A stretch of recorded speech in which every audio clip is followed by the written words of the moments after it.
Ayan guys. Hahaluin natin para madurog yung ano.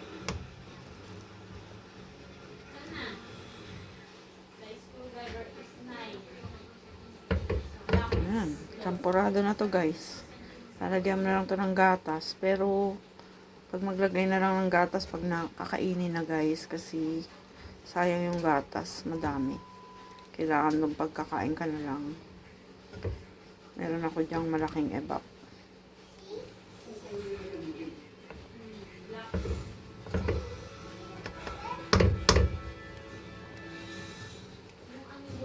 Sobrang bilis lang. Sa labas ko sana to guys lulutuin. Kaso magpaparingas ka pa ng apoy. Ang tagal pa. Dito na lang sa loob. Saka maulan eh. Nakakatamad na lumabas.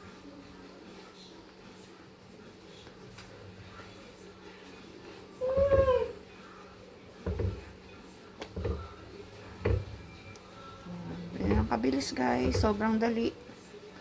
Sobrang bilis lang magluto ng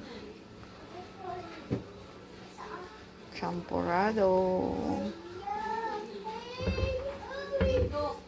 Tapos magpiprito kami ng may danggit dyan guys, galing Cebu or tuyo.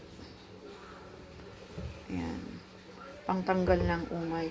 Ay sabi nila nilalagyan ng konting asin para daw guys pang balance.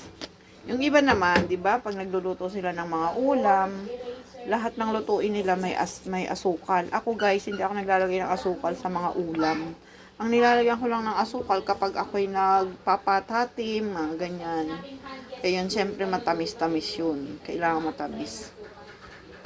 Sila lahat ng lutuin, lahat ng nakikita ko nagluluto guys, may asukal. Pero ako, hindi ko gusto ang may asukal na pagkain. Ayaw ko. Mas matamis. Para daw balance. Pero hindi ko pa to guys nalagyan ng sugar. Hindi ko pa nabubuksan yung sugar eh. Wala kasi akong ano. Hindi ito kasya dun sa aking selfie stick na ano. Yung cellphone ko at makapal. Baka tumalsik dito sa niluluto ko. Wala ko na siya lalagyan. Ay, naku, muntik na mabitawan yung asin. Muntik na siyang tatapon. Saka ito guys, kapag malapot siya, pag nilagyan mo siya ng gatas, lalabnaw na siya. Pag kakainin mo na siya.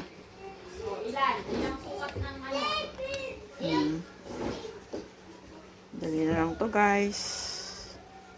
Ayan. Ayan guys, luto na ang ating champurrado. Ganun lang kabilis.